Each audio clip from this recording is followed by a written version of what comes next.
ہوش کے ناخن لو. ایک گھر کے سربراہ ہو، میں تمہیں کہہ رہا ہوں، ہوش کے ناخن لو.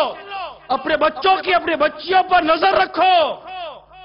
تمہارا بچہ بیمار ہوتا ہے، ایک ہوا ایسی چلتی ہے، کہتے ہو کہ بیٹا یہ مت کھا، آج کل حالات اچھے نہیں ہے، موسم اچھا نہیں ہے، یہ چیز صحیح نہیں آ رہی، تو بیمار ہو جائے گا. اپنے بچوں کو بیماری سے بچانے کے لیے مختلف غذاؤں سے بچانے والوں، ذرا شہر و محلے کی حالت تو دیکھو. یہ ایسا دور ہے کہ آپ کی اولاد اس طرح آزاد گھومتی رہے، آپ کی بیٹیاں اس طرح آزاد گھومتی رہے، آپ کے بیٹے اس طرح بے باکی کے ساتھ گناہوں بھری صحبت اٹھتے بیٹھتے رہے.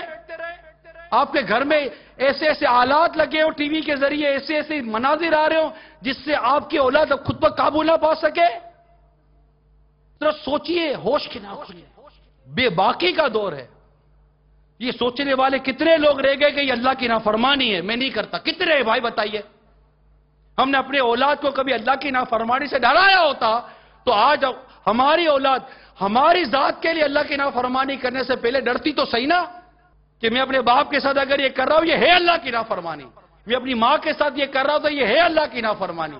ہم نے اللہ کی نافرمانی سے اپنی اولاد کو ڈرایا کتنا اور ہم ڈرے کتنا. تو وہ چیزیں اب نہ ہوں جو ہو رہی ہیں ہمارے معاشرے میں.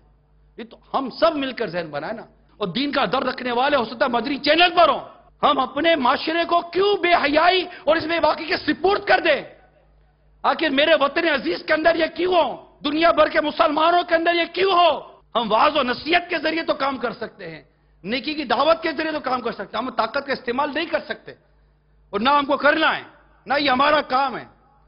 ہمارا کام تو نیکی کی دعوت کے ذریعے، خوف خدا کی بات پہنچا کر، آخرت کی سوچ پیدا کر کے، فیضان سنت کے درس کو عام کریں، مدنی قافلوں کو عام کریں.